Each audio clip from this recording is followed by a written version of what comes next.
Bienvenue au musée Crozatier. C'est un plaisir de vous accueillir après 5 ans de travaux supportés par la ville du Puy et la communauté d'agglomération du Puy-en-Velay.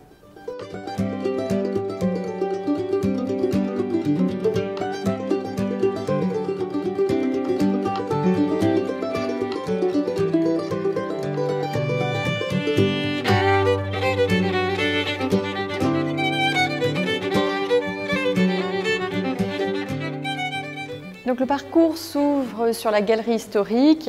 et dans cette galerie historique pour l'Antiquité, on retrouve les 2 cercueils égyptiens et leurs momies, et les plus jeunes pourront se baisser pour apercevoir les 2 corps qui sont encore dans les cercueils. 2 salles sont consacrées au Moyen-Âge, dont la salle lapidaire qui regroupe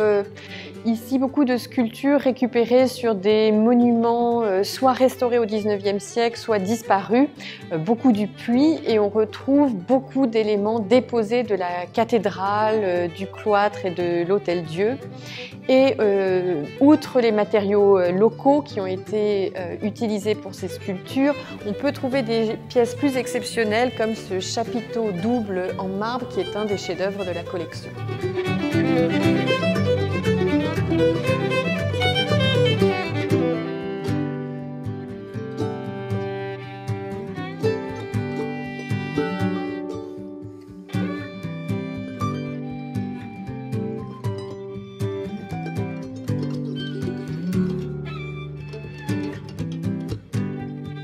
La Galerie des Beaux-Arts est dans la salle consacrée à la peinture du XVIIe siècle,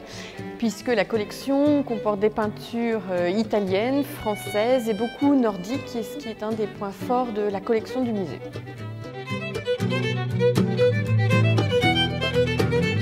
La salle du Dôme est la salle la plus haute de la galerie Beaux-Arts, la galerie peinture. Elle est consacrée au paysage du Velay, donc avec des vues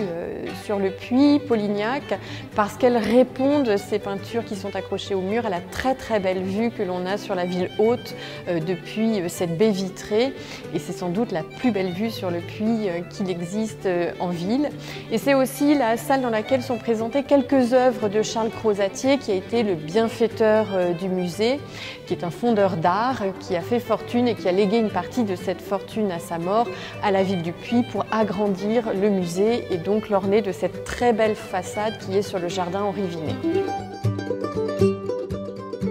La Galerie des Sciences est une galerie très riche qui s'ouvre en fait sur le fond de paléontologie, qui est un fond très riche pour la Haute-Loire et pour le Puy. Et on retrouve dans cette galerie la réplique du mastodonte d'Auvergne qui avait été réalisée pour l'exposition Mammouth et compagnie en 2010, qui avait été le grand succès du musée Crozatier en termes de fréquentation et qui explique en fait